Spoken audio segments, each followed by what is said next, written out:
नमस्कार दोस्तों, आप सभी लोगों का हार्दिक स्वागत है मेरे YouTube चैनल पे। दोस्तों, ये डेटा एनालिस्ट पार्ट 14 है और एक्सेल की 13 सीरीज में आज हम लोग होम टैब में अवेलेबल जो सेल ग्रुप होता है उसके डिलीट मेन्यू के विषय में हम लोग आज अध्ययन करेंगे।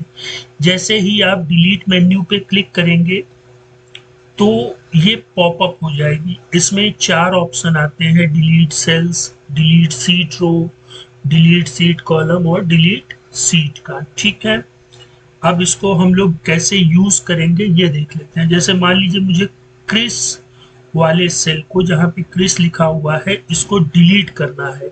तो जैसे ही हम लोग डिलीट सेल पे क्लिक करेंगे तो ये देखिए शिफ्ट सेल्स लेफ्ट, जो यहाँ पे क्रिस लिखा हुआ था ये मूव हो जाएगा और सेकंड और फीमेल, सेकंड इसकी जगह आ जाएगा, फीमेल इसकी जगह आ जाएगा और ये सेल ब्लैंक हो जाएगा। ठीक है, तो एक तो हम लोग शिफ्ट सेल्स लेफ्ट कर सकते हैं और दूसरा शिफ्ट सेल्स अप।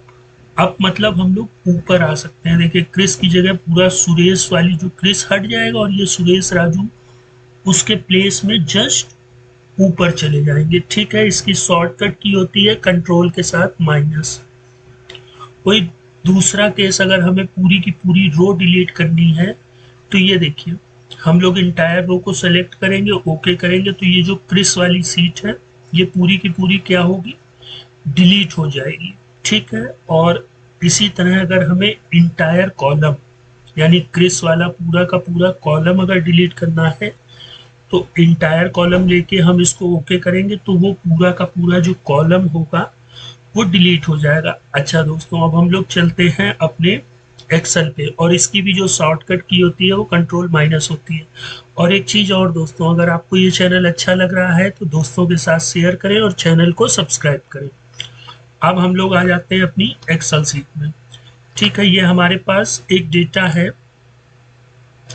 अब हमें इसको डिलीट करना है। मान लेते हैं हमें सुरेश को डिलीट करना है, तो हम लोग डिलीट में जाएंगे, डिलीट सेल्स में जाएंगे, शिफ्ट सेल्स लेफ्ट। देखिएगा सुरेश वाला कॉलम क्या होगा, जो सेल है वो रिमूव हो जाएगा और फर्स्ट और फीमेल इसकी तरफ आ जाएंगे। ठीक है, तो शिफ्ट सेल्स लेफ्ट, ये देखिए हो गया। वापस कंट्रोल जेड कर लेते हैं। अब हमें मान लीजिए ऊपर लेफ्ट से डिलीट नहीं करना है, ऊपर से डिलीट करना है, तो यहाँ पे हम लोग आएंगे, डिलीट सेल्स पे जाएंगे, शिफ्ट सेल्स अप करेंगे, तो ये देखिए ऊपर शिफ्ट हो गया।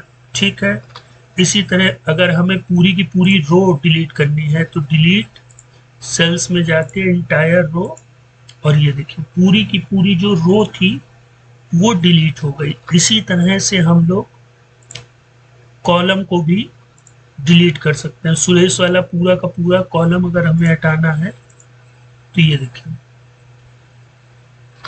इसी तरह अगर हमें मान लेते हैं ये कोई सीट है, सीट नंबर 8 है, ये मुझे पूरी की पूरी डिलीट करनी है, तो देखिएगा सीट 8 को जैसे ही मैं डिलीट करूंगा तो ये पूछेगा कि do you want to continue. आप जैसे ही डिलीट कर देंगे ये सीट फिर वापस मिलेगी नहीं। ये देखिए वो सीट क्या हुई, रिमूव हो गई। ठीक है, इसी तरह अगर हमें इंटायर कॉलम डिलीट सीट रो, पूरी की पूरी ये क्या करेगा, सीट की रो को डिलीट कर देगा। अगर मैं मान लूँ यहाँ राजू में हूँ और मुझे पूरी की पूरी सीट डिलीट करनी है, तो देखिए राजू की जहाँ पे राजू लिखा हुआ था वो पूरा का पूरा डिलीट हो गया। अब जहाँ पे सुरेश लिखा हुआ है, ये जहाँ फर्स्ट लिखा हुआ है, मुझे पूरा का पूरा कॉलम जो क्लास वाइज लिखा है डिलीट करना है, तो डिलीट सीट कॉलम, तो वो क्या हुआ, पूरा का पूरा डिलीट हो गया। इसको हम लोग कंट्रोल माइनस भी कर सकते हैं, कंट्रोल माइनस करेंगे तब भी ये डिलीट की शॉर्टकट की आ जाती है। या अगर पूरा सेलेक्ट करें और कंट्रोल माइनस करें तो पूरी की पूरी कॉलम क्या होगी, डिलीट हो जाएगी। इसी तरह रो को डिलीट करना है तो पूरी रो को सेलेक्ट करेंगे, कंट्रोल माइनस करेंगे तो पूरी की पूरी रो क्या होगी, डिलीट हो जाएगी। ठीक है दोस्तों, तो आज के लिए इतना ही। अब हम लोग नेक्स्ट टाइम फॉर्मेट के विषय में पढ़ेंगे। तब तक आप लोग अपना ख्याल रखें। गुड बाय दोस्तों।